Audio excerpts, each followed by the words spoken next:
Welcome to the Social Media Church podcast. I'm Neil Smith, joined by Aaron Magnuson, and today we are talking about crowdsourcing social media. Now, crowdsourcing is not a new term, and social media is obviously not new, but I have not heard about crowdsourcing social media. And so, Aaron, this is a concept that I threw out. I've had a conversation about this with some other church leaders, and I threw out to you, and we had kind of a beginning conversation like, no, let's move this to the podcast and let's start talking about it. So Aaron, we haven't really even fleshed out what does that mean? But when you hear the term crowdsourcing social media, do you get excited, confused, concerned? What are your thoughts? I think my initial thoughts on crowdsourcing is it's genius. And I do think we should spend a little bit of time defining what crowdsourcing is. And so when I enter this conversation, when I hear crowdsourcing and how I would talk about this would be crowdsourcing would be taking things that are happening from people. And I think it's important happening on social media, content that has been gathered on social media that is not from people within your organization is how I would define crowdsourcing. I would even broaden that net, because in church versus business, actually, no, I take that back. In anything, if it's content that is coming from something outside of your business account, so that could be staff, that could be just somebody attending on a weekend, and you take that content, or that content is given to you, you create a way to collect that content, and you repurpose it or even just repost it as is. Particularly, I think of this working really well in stories because there's generally a little bit more strategy that's happening on your feed. But you take that content that has been sourced and created outside of your house, you take it in-house and you put it up. That is what I picture crowdsourcing to be: taking content that other people have created for you, whether they had the intention of creating it for you or not. It represents you, it benefits you, and you bring it in-house and you repurpose it so that you did less work. That's what I am entering this conversation thinking. Is that what you are thinking about crowdsourcing? Kind of. Okay. Let me go to the definition according to Wikipedia. Let's do it. The definition here is crowdsourcing is a sourcing model in which individuals or organizations obtain goods and services, including ideas and finances, from a large, relatively open, and often rapidly evolving group of internet users. It divides work between participants to achieve a cumulative result. And so when I use the term crowdsourcing social media, I'm talking about content that's created. And so how can your community collectively create the content that your organization is sharing with the world? And so what has traditionally happened with social media is you have a social media manager or creative director or video producer or graphic designer that's creating social media content for your organization to post and your crowd to consume. Crowdsourcing social media kind of takes those people that are generally consuming and allows them to then also be creators, to be a part of the entire process. Now I was a part of an app in the past, Aaron, 5 years ago, called Faith Social, that I was fired up about. I thought it was going to be game changing for the church. I still believe in the concept of it.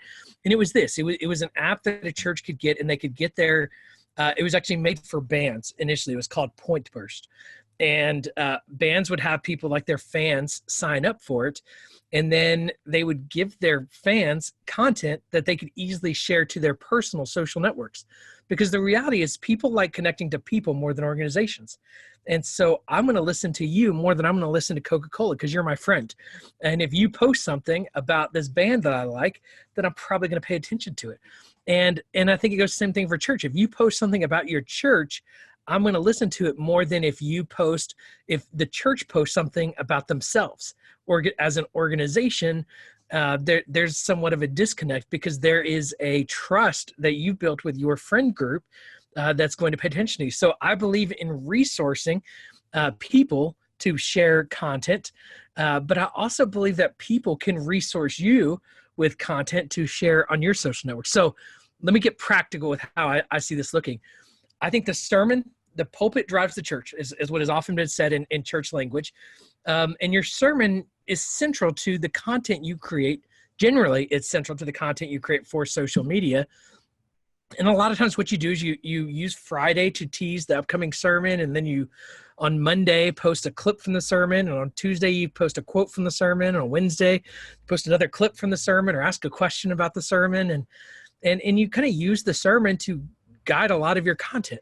So my thought is on Sunday afternoon, when the sermon's now been recorded, you upload it to Dropbox, you upload it to Google Drive, and you have a team of creatives and maybe a Facebook group of creatives, and you say, hey guys, here's this week's sermon. We'd love for you guys to create any content out of this that you want, and then we'll pull from that and post it on our social networks, or we'll put it out for anybody to post it on their personal social network. So have at it, and then see what you have in the box on Monday. See what you have on the box on Tuesday. And then, so you crowdsource creative. And so you've actually are using volunteers then and empowering them, and you don't have to use all their content. Or maybe it even gives you an idea, but allow them to be a part of the creation process and not just the consumption of your social media content. So that's the strategy. That's the idea. Tell me, does that align to what you perceived, or what are your thoughts? Yeah, it is. That's exactly what I'm talking about. I was thinking more organically, but I do think it's a both and. Both the church resourcing, it's almost like handing out coloring sheets, right? You almost hand them a scaled back version, maybe raw, or maybe intentionally hand them something that is not fully completely finished, but it's definitely going in a direction, and it's almost like, see what you can make of this. I have a couple thoughts on this, on how this has played out in my life. Back, like, we're talking 10, 15, let's see, I'm 28, 20, I would even say 20 years ago. They used to have, I remember, you'll appreciate this, when the Houston Texans were coming out, they weren't a thing yet. Sports Illustrated for kids, it was either Sports Illustrated for kids, probably Sports Illustrated for kids, we'll say that because I would have been a kid at that point. They had these build your own, what do you think the uniforms of the Houston Texans should look like? And they just had, however many kids submitted these things, right? Yep. And who knows if they already had the idea or not. And I'm sure the winner was not the one that picked what their uniforms were. But the idea of handing out a blank template with some direction given, it's not complete freedom, but there's some direction given. This has been going on for a long time. Yes. And the idea of crowdsourcing is really smart, because ultimately what you're asking is the most loyal people. You're getting an actual robust flavor instead of what you as an organization perceive is wanted. You're actually going to get feedback on what actually is wanted based on these creatives. And when you introduce one of those pieces, like, you might get a new idea based on exactly what you find in the box on Monday. Now, so I want it to be a two-way street, because I also think that not only should there be some like coloring page type resources that are put out, like, do something with this. It's not done. Yes. The picture is drawn, but it's not colored. I want you to add color to it. So I like the idea of coloring pages, but I also like the idea of somebody was at a service. They did something on TikTok in the moment. They did something live. They did a video of themselves, which a big player in this, in sparking this conversation, is Transformation Church in Tulsa, which is almost how they claim to have gone viral, is that there was a YouTuber that was so impacted by the content, they made their own content playing off of the content that they consumed. And then all of a sudden, this whole person's following wanted in on what's happening and why the person that they were following was so impacted. Now, every Sunday or every weekend, there's people that are posting content on their own pages from church. What would be awesome is because some stuff doesn't meet the quality standard, right? My Instagram does not meet the quality standard of what my church should be posting, but I'm gonna post those videos, and I'm gonna post those pictures anyways, because it's impactful for the 200 people that are watching my Instagram story each day, right? But there are some people that are way more creative than me. I know them by name here at my church at One and All, and they post stuff. Well, most of them have been identified already, and they are posting stuff for our church, but they would post stuff to their personal pages that our church should absolutely grab and use in our own way. And so I think the street needs to be two ways. Not only are we handing content to be crowdsourced and to be like, Yep. what can you create? But there's Yep. stuff already being created that we need to take back in-house and be like, look and celebrate this particular individual or whoever it is and Yes. repost it. And so I think it needs, I guess I was coming into this conversation where it needs to be more of a two-way street, but I definitely understand what crowdsourcing as a concept is as you read it. Yeah. And I think this is an idea that can work for small and big churches. I think 100%. the idea that, my dad pastors a church of, 200 or 300, and I bet they've got 2 or 3 people that are pretty creative at, and I think too, if you, and the smaller your church, the more challenging this is going to be. Sure. The larger your crowd, the bigger the sourcing will probably be. But if you basically say, look, we're looking for 3 Facebook posts, 2 Instagram posts, 3 Instagram stories, 2 TikTok videos, and a YouTube thumbnail, YouTube description, and copy things too. And so we need a YouTube description. We need quotes pulled out of the sermon. And so here are some of the assets that we're needing pulled out. Can you guys go and develop this and find your best, and then we'll pull out the best out of that. Maybe even have a team vote. But I think really empowering your congregation to crowdsource your content, I think you'll be shocked by how good that gets. And then they're going to grow together. That team of creatives, they're going to feel more ownership. And then I think you crowdsource the creative, and then you resource your congregation, like you and I. That I'm not a creative. You don't want me designing or video editing your content, but I do have a following, and I love to post about Hillsong, and I think about at Hillsong how bad my videos often are. If I had something I could just pull and download, if Hillsong gave me the assets to then upload to my personal account, how much more effective that could be. Yes. And so I think for churches to be intentional in empowering their congregation to crowdsource their creative, and then empowering them by resourcing them with creative assets to then post on their social media platforms, I think both would be incredibly effective ways to use, as I use the term, crowdsourcing social media, and then see what happens. Totally. I think youth groups too. I think youth groups might be a great way to start, even with the youth group content. But I think teenagers in your church would be great assets as a part of that crowdsource for your church as a whole. Yes. But I think it's a both and. I think it can be teenagers and 50, 60-year-olds that can have a hand in that creative development. Totally. I think about how, well, who does this really well, actually, the whole crowdsourcing model, Snapchat.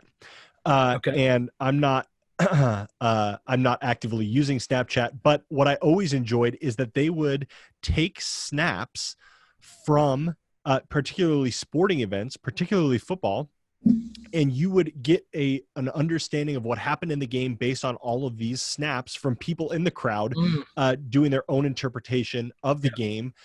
And then what you start to see from that is commercials.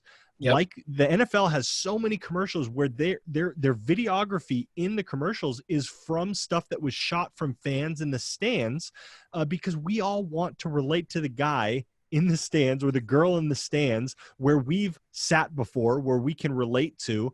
And it looks like something we shot on our phone. And so I just think about, like you talked about the power of that. And granted, it's not all usable, but when you're getting people to think this way and encouraging them and empowering them to do this, their followings experience it. And then you might start getting in the rhythm of getting really awesome content that there's no way you as an organization would have captured, because you're not sitting where that person's sitting and you don't have the lens on your own product the way that person does. And so it really creates buy-in on both ends. You have this amazing relationship with gosh, in a church world, this isn't the correct term, but you have an amazing relationship with your customers. Do you have a better word for it? Congregation. Sure. Yep. You have a much, your congregation's more bought in, and you're more bought into your congregation because you've empowered them in a way that we all believe that you should. And so, yeah. Yeah, it's an interesting, idea, and I would love to hear any churches that have done it, or try it, because Yes. I really do think that as we look at the trends of the internet and what's happening, that there's a significant opportunity, and even as social media is maturing, I think there's a big opportunity here. So I wanted to just throw out that idea to our social media church community, see what you guys might do with it, what you think about it. And so let's keep the conversation going. Let's actually move this conversation to Twitter if we can, and use the hashtag SMC podcast, and share your thoughts on crowdsourcing social media. Do you think it's a good idea, bad idea? And maybe are there some churches out there that are doing it and you see some things working? We want to hear from you. We want to further this conversation and develop out this idea. I want to thank you for listening to this episode of the podcast. And we want to ask if you would share this podcast with a friend or rate and review this podcast on Apple Podcast, on Spotify, Stitcher, wherever it is you're listening. We hope you'll leave a rating and a review, and go to socialmedia.church to get the show notes and connect with us there on the website. Thanks so much for listening to the podcast.